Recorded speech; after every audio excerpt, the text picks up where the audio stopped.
I don't think we realize as women just how emotionally starved our men are. When they're babies, when they're little boys, we just dote on them. Moms are usually pretty close to their little boys. Occasionally, there's a situation where she wanted a girl and she's not quite so nice to the little boy. But generally speaking, boys have had at least some experience of being loved by a woman, their mom.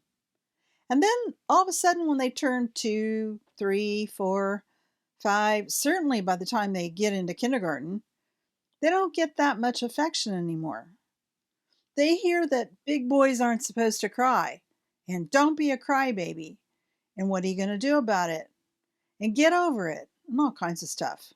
And that doesn't stop. The rejection that a boy experiences from his mom at some point, and then other people as he grows older for his emotional needs, is catastrophic. It's just huge, and we don't even realize it. Because men are taught, don't show anybody that part of you.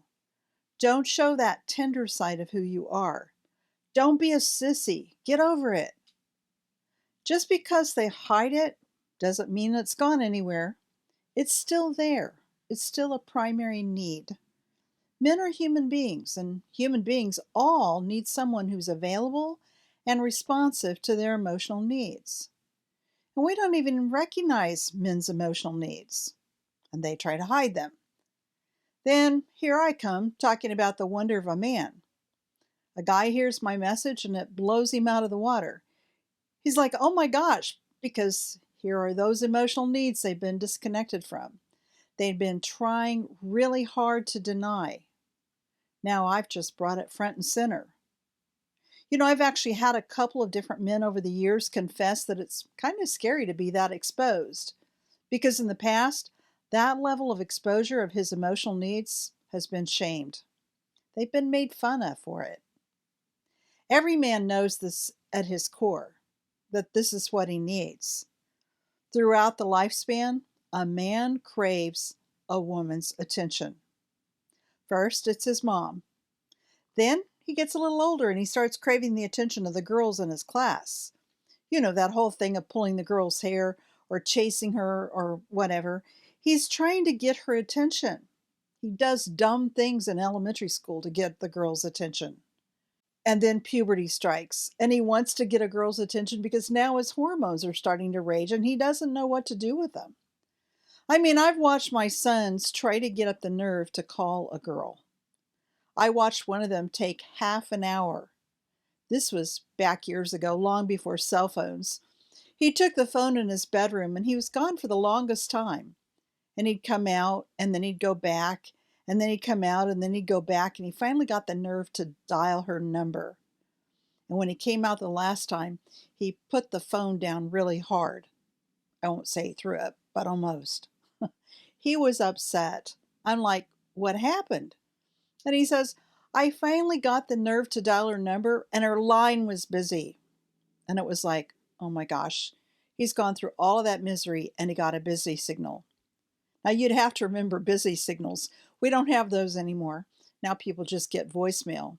But still, it was so devastating for him to even think about putting himself out there. That vulnerability is so deep. And if a man's going to survive to adulthood, he's got to figure out a way to hide it because it's not safe for him to show it.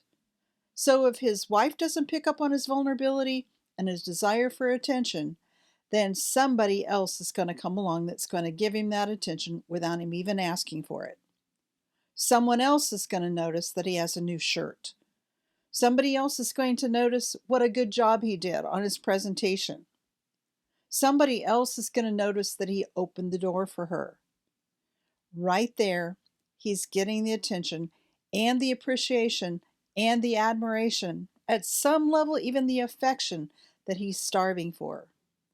So I think it's critical that women be educated in the fact that a man is starving, first and foremost, for female attention throughout his lifespan. Even the really old guys, like in their 80s and 90s, still love female attention. Several stories come to my mind right away about that because it's a desire that never goes away. It's like men were designed for it. And if you're going to go back to the Garden of Eden, you'll remember that man was alone and God's answer was a woman. That's the way I think it's supposed to be. We're here to meet his emotional needs, and he takes care of us, not in a way that's dysfunctional or that you can't survive on your own, because that's not even realistic. But you do it in a marriage in this beautiful, beautiful dance. That's bonding. It bonds the two of you together. It's amazing. I love it, and that's why I keep doing what I do.